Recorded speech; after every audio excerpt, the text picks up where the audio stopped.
بسم اللہ الرحمن الرحیم۔ 309 سال تک سونے والے 3 اللہ والے شخص کا واقعہ۔ تو پچھلی امتوں میں 3 نوجوان تھے جو کہ ایسے شہر میں رہتے تھے جہاں سب کافر تھے۔ صرف ان نوجوانوں نے دین قبول کر لیا تھا اور بت پرستی چھوڑ دی تھی، یعنی کہ بتوں کی پوجا کرنا، مورتیوں کی پوجا کرنا چھوڑ دی تھی۔ تو انہیں قوم کی طرف سے بہت سخت مخالفت کا سامنا کرنا پڑا۔ معاشرہ ان 3 نوجوانوں کے خلاف ہو گیا۔ تو جب پورا شہر ان تینوں نوجوان کے خلاف ہو گیا تو انہوں نے ارادہ کیا کہ ہم یہ بستی چھوڑ دیتے ہیں اور ایسی جگہ جاتے ہیں جہاں ہم اپنے اللہ کی عبادت کر سکیں۔ وہ تینوں نوجوانوں نے وہ شہر چھوڑ کر ایک غار میں پناہ لی۔ اللہ کو ان کا یہ عمل اتنا پسند آیا کہ اللہ تبارک تعالیٰ نے ان کے اس واقعے کا ذکر قرآن میں کر دیا۔ وہ نوجوان شہر سے نکلے اور اللہ سے دعا مانگ رہے ہیں کہ اے اللہ، تو ہمیں اپنی طرف سے رحمت دے اور ہمارے لیے کوئی خیر کا راستہ نکال لے۔ پھر اللہ تبارک تعالیٰ فرماتے ہیں کہ میں نے ان کے دلوں کی مضبوطی سے تھام لیا، یعنی کہ اللہ نے فرمایا کہ پھر میں نے ان لوگوں کا ساتھ دیا۔ آگے جب وہ نوجوان کھڑے ہوئے اور کہا ہمارا رب تو وہ ہے جو آسمان اور زمین کا رب ہے، اس کے علاوہ ہم کسی کو بھی نہیں پکاریں گے۔ اگر ہم نے اللہ کے علاوہ کسی اور کو پکارا یا تو بڑے ظلم کی بات ہے، اور یا جو ہماری قوم نے اللہ کو چھوڑ کر اتنے معبود بنا لیے ہیں، ان معبودوں کے پاس برحق ہونے کی کوئی دلیل نہیں ہے۔ پھر وہ آپس میں باتیں کرنے لگے کہ ہم نے جب ان معبودوں اور اس قوم کو چھوڑ دیا ہے تو نکلے یہاں سے اور کسی غار میں جا کر رہتے ہیں، پھر دیکھیں گے کہ کیا کرنا ہے، بس ابھی تو یہاں سے نکلے، اللہ سے امید ہے وہ ہمارے لیے کوئی بہتر فیصلہ کریں گے۔ پھر وہ لوگ وہاں سے چلے گئے۔ قرآن کہتا ہے کہ جب وہ لوگ غار میں گئے اور وہاں جا کر سوئے ہیں تو ہم نے ان کے کانوں میں تھپکی دے کر سلا دیا۔ وہ لوگ اتنا لمبا سوئے ہیں کہ 109 سال بعد اٹھے۔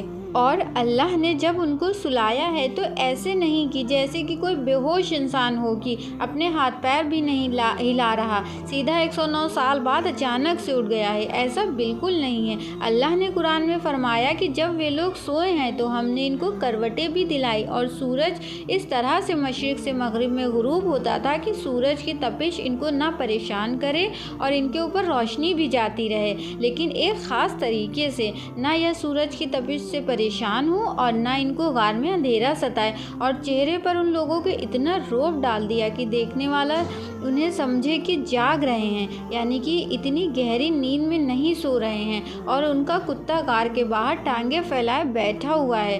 وہ جب اپنا شہر چھوڑ کر نکلے تو اپنے ساتھ ایک کتا لے کر نکلے تھے اپنی رکھوالی کے لیے، تو اس لیے جب وہ غار میں سو رہے تھے تو کتا باہر بیٹھا ان کی رکھوالی بھی کر رہا تھا۔ آگے قرآن کہتا ہے کہ لوگوں، اگر تم اس کتے اور ان لوگوں کو دیکھ لیتے تو دیکھ کر ڈر کر بھاگ جاتے، کیونکہ ان لوگوں کے اندر اللہ نے ایسا رعب ڈال دیا تھا کہ کوئی ان کے آس پاس بھی نہ بھٹکے اور نہ کوئی ان لوگوں کو نقصان پہنچانے کا بھی سوچے۔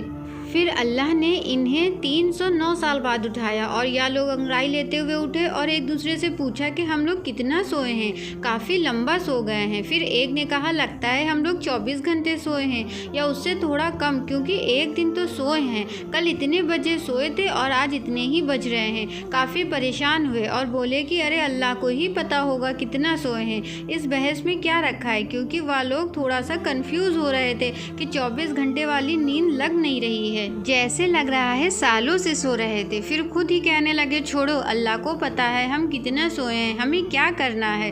اٹھے اور کہا اور کہ بھوک بہت تیز لگ رہی ہے، یا سکہ لے کر شہر میں جائیں اور جا کر کچھ کھانے پینے کا سامان لے کر آئیں، بہت تیز بھوک لگ رہی ہے۔ اور کہا پاکیزہ کھانا لے کر آؤ، کیونکہ یہ غیر مسلم ملک ہے، یہاں حرام بھی بکتا ہے۔ اور کہا کہ تمیز سے جانا، چپکے سے، کسی کو پتہ نہ چلے، بھیس بدل کر جانا، پکڑے گئے تو یہ لوگ پتھروں سے مار کر ہلاک کر دیں گے ہمیں، یا زبردستی مجبور کر کے دوبارہ اسی دین پر لے آئیں رہیں گے، اور اگر ہم دوبارہ اسی بت پرستی کی طرف چلے گئے تو ہم کبھی کامیاب نہیں ہو سکتے۔ کیسا مضبوط ایمان تھا ان لوگوں کا۔ اب جب یہ سکہ لے کر باہر نکلے کھانا لینے کے لیے تو دیکھا کہ پورے شہر کا ماحول ہی بدلا ہوا ہے۔ ماحول پورا شہر ہی بدلا ہوا تھا۔ سب نماز پڑھ رہے ہیں، سارے نیک پرہیزگار لوگ۔ اور جب انہوں نے سکہ دکھایا تو لوگوں نے کہا، بھائی یہ کون سا سکہ لے آئے ہو؟ یہ تو بہت سال پرانا سکہ ہے، یہ سکے کب کے بند ہو گئے ہیں۔ وہ اس لیے کیونکہ وہ 309 سال بعد کا زمانہ تھا۔ تب تک زمانے میں اسلام بھی آ چکا تھا اور پورا زمانہ بدل چکا تھا، کیونکہ وہ لوگوں کو نہیں پتا تھا کہ ہم اتنے سال بعد سو کر اٹھے ہیں۔ لوگوں نے پوچھا، بھائی کون ہو تم لوگ، کہاں سے آئے ہو؟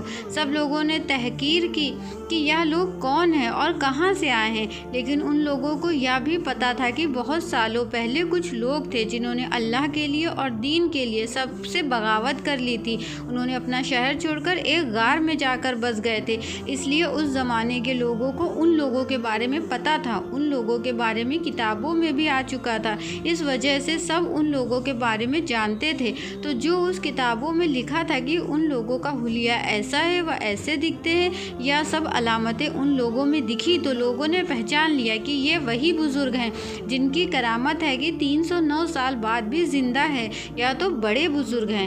اس لیے اندازہ لگایا گیا کہ یہ کوئی عام مخلوق نہیں ہے جو 309 سال بعد بھی زندہ ہیں، یہ اللہ کے محبوب بندے ہیں، یہ ان کی کرامت ہے۔ سبحان اللہ۔ تو یہ واقعہ اللہ تبارک تعالیٰ نے سنایا کہ دیکھو اللہ نے ان لوگوں کی کیسے مدد کی، اور اس واقعہ کو یہودی بھی جانتے تھے اور اس واقعے کو عیسائی بھی جانتے تھے۔ امید کرتے ہیں آپ کو میری آج کی حدیث پسند آئی ہوگی، اور اگر آپ اس حدیث کو پہلے سے جانتے تھے تو پلیز ہمیں کامنٹ کر کے ضرور بتائیں۔ تو پھر چلیے، اگر آپ کو میری آج کی دینی تعلیم کی ویڈیو پسند آئی ہو تو میرے چینل کو لائک شیئر سبسکرائب کریں، جس سے آپ کی زندگی و آخرت دونوں بہتر ہو۔ آمین۔